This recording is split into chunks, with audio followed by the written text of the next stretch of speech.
David, so good to have you on the Sports Editor. Thank you very much for taking time out in your very busy schedule to chat to us about hockey and how you've been dealing with all your different elements that you're involved in. So thanks so much for your time.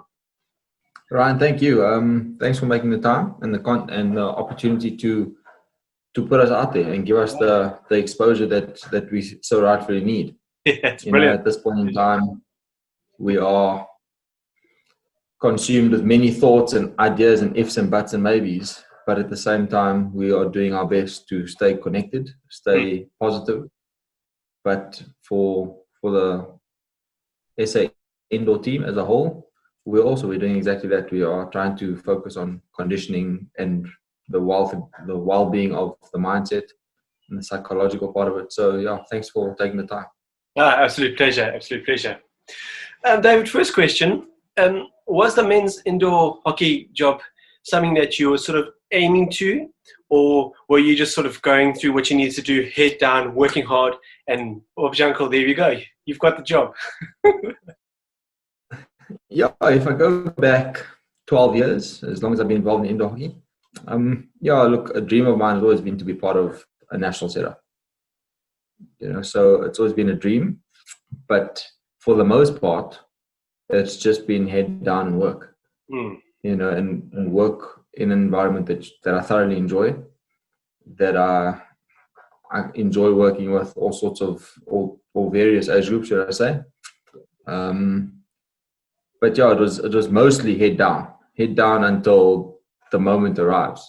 That's brilliant. And the opportunity arises. It wasn't really year on year edging. It was more about to learn more about the environment year on year. And upskill myself in that process. Give myself the most information possible so that I was ready for when the moment arrived. No, that's excellent. And obviously, when you got the job, you guys started off with a brilliant series against Switzerland. You guys did better than expected, I'd say. But are you looking for more European competition, especially with what's coming? Yeah, in actual fact, I started, this lockdown's given us the perfect opportunity to start putting ideas down and plans and processes in place to make sure that happens. To date, we've probably been the team that relies on PSI to give us the competition. But we also need to take some responsibility and accountability for our own success. So in saying that, we have AFCON every 3 years. We have the World Cup every 3 years, and not much in between. The occasional December event.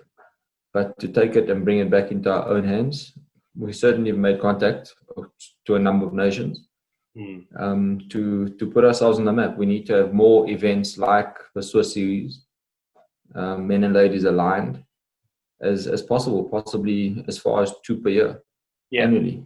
That's brilliant. Before December and after December. Something to that effect is what we've been looking at. No, that's excellent. And obviously, a big event that's coming up is the 2021 Indoor Hockey Tournament in Belgium, from as far as I can gather.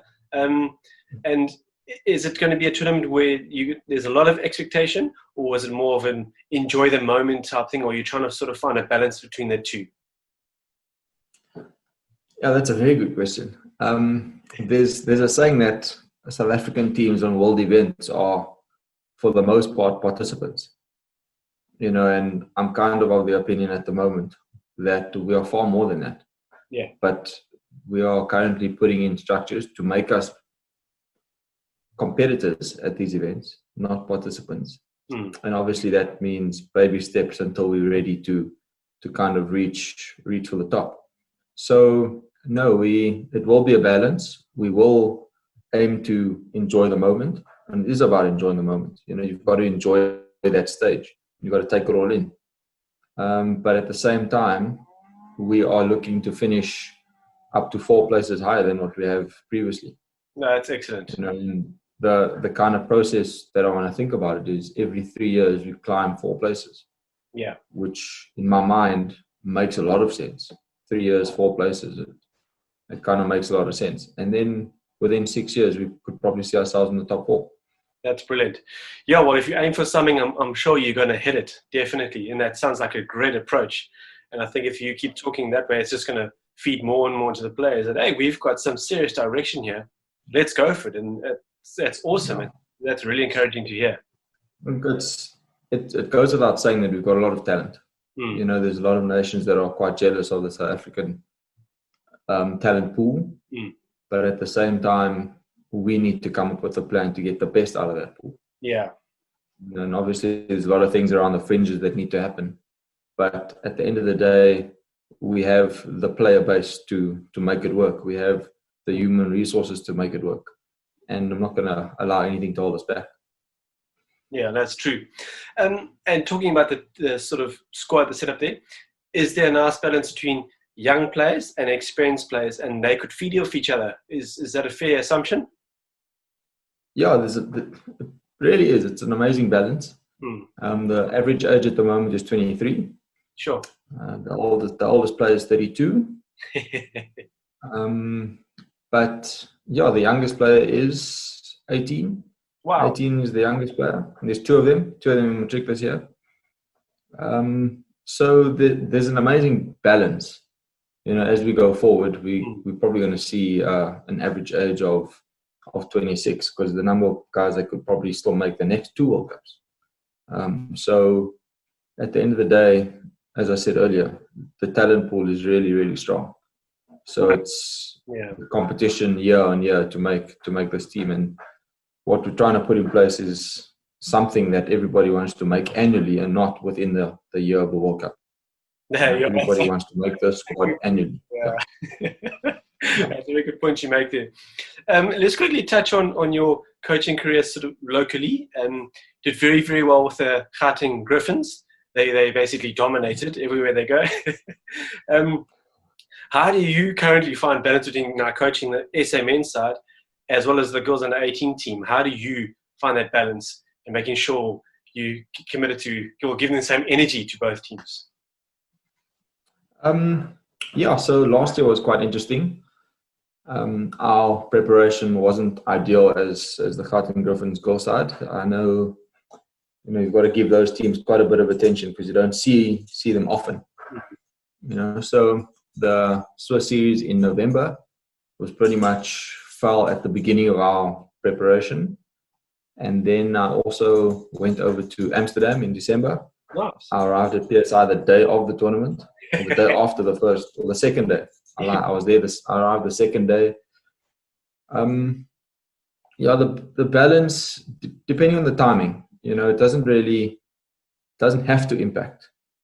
If that makes sense. It doesn't have to impact. It's all about the timing of events and the circumstances. PSI being in the middle of December, and everything else kind of happens around that. If we are playing in the PSI event, I think that's a different story. If we are playing a fixture or a series over PSI time period, that's a different story. I don't see any balance there. It's got to be all focus in one area.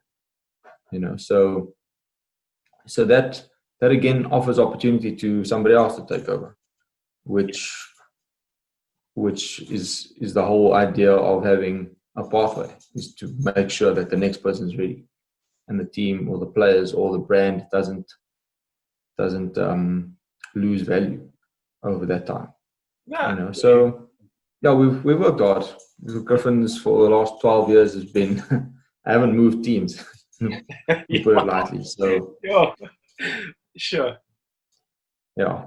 That's a lot of commitment right there. Sure. Yeah, it's been an exciting journey. Yeah. Yeah, it's been an exciting journey.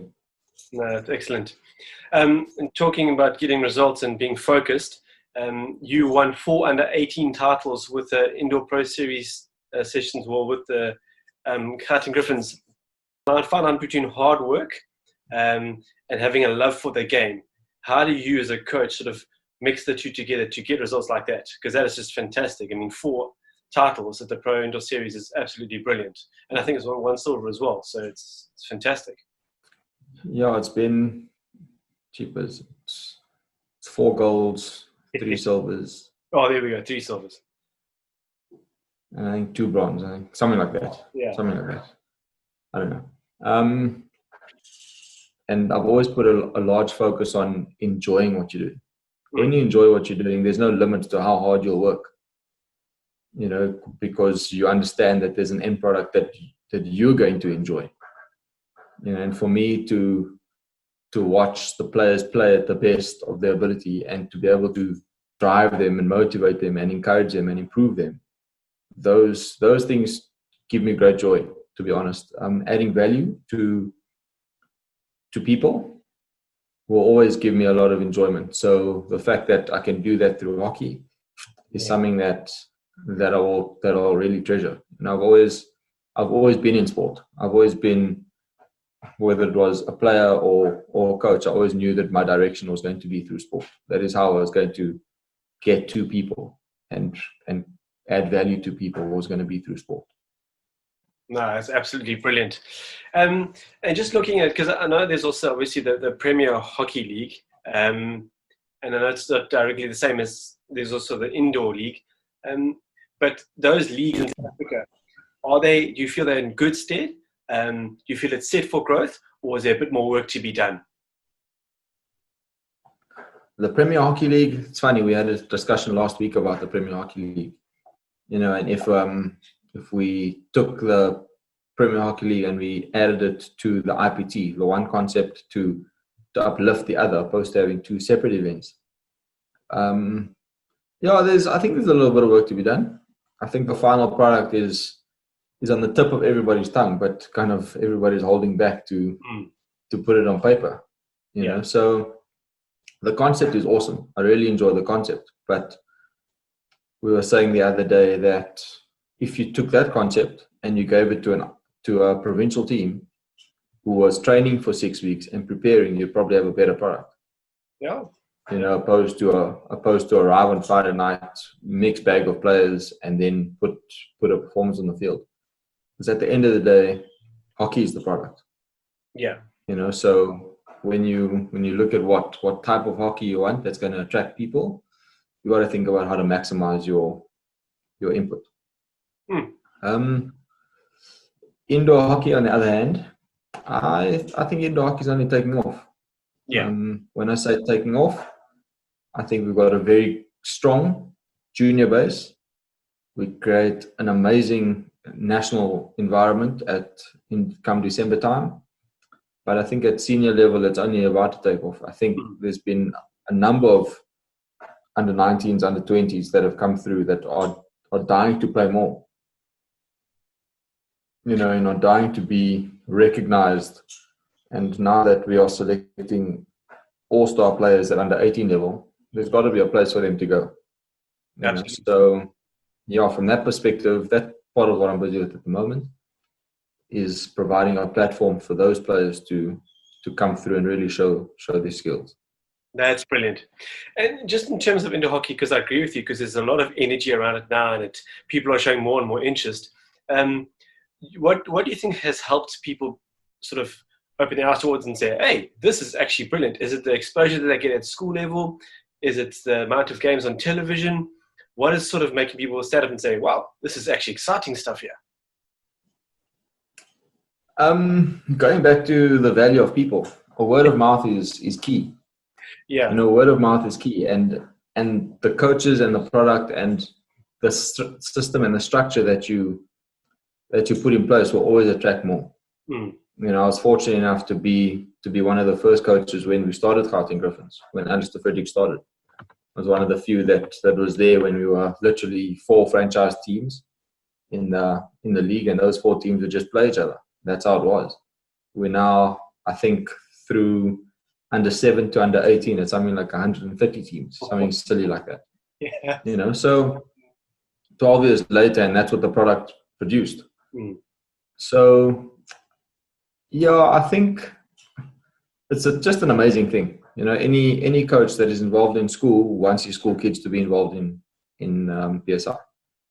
Any coach that's at school wants to be part of PSI. So it works both ways. It's an awesome thing to keep yourself in tune in the off season. Some would say it's a game on its own, totally separate. I think the two add massive value to each other. It's an amazing thing. I can't say what it is. Yeah. The hype, the coaching, the extra time, the learning, the adrenaline, all of those things make it exciting. No, that's brilliant. That's so good to hear. And talking about school, let's touch a bit on school. Red Hill School is your school, if I'm correct? Yeah, Red Hill School, yeah. And hockey's going there nicely. You guys got some fantastic facilities. And how's the hockey program running there? Yeah, we are in our third year. Okay. When I got there 3 years ago, this is our third year. When I got there 3 years ago, the aim and the objective was to grow the player base. Results was never a factor. It was about becoming a hockey school that had sufficient teams, that was sustainable, that was attractive. They had amazing coaches in our program, both male and female, not one dominating the other. I think that's exceptionally important, especially for where hockey is going at the moment. Absolutely. And yeah, we were blessed with an amazing facility that I walked into. In the first year, we hosted the National Men's camp for Commonwealth Games. We hosted the SA Women practice matches before Commonwealth Games. So that is the nature of the facility that we were given. Everybody wanted to be a part of it. But the program to date, we've grown by about, I don't want to lie to you, but we've grown by one team on the boys' side and a team on the girls' side. We've got a really structured program going where players feel that they are part of something exciting. We run within the school, but I almost want to say we run differently. Off-season program, in-season program, post-season program. And players are earmarked at different times. So, there's a couple of annual events. We host a senior and a junior girls and boys festival. So first team and under 15. And then I ensure that we attend at least one tour every year. Awesome. So this year was going to be the first year to take the program in a different direction, to introduce our under 16 group to tours as well, so that we start growing and developing that culture.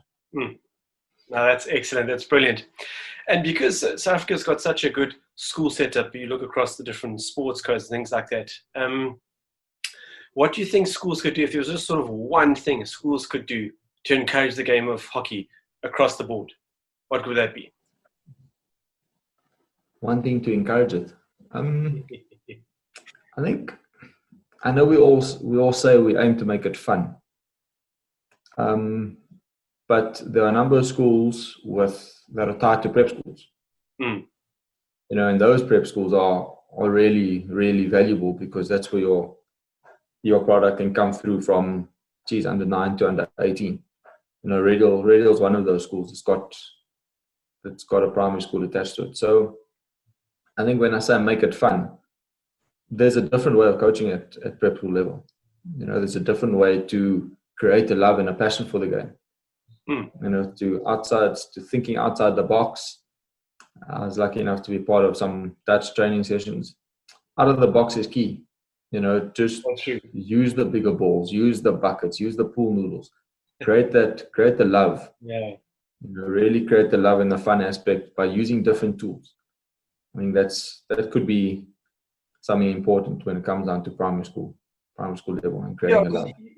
You touched on something quite interesting there, because I think, a lot of people, and I've got to be careful what I say, they've obviously got a job to do, and it's sort of like, well, there we go do your job. And I understand being attention to detail, coaching, and obviously making it fun, but making sure the skills are honed in.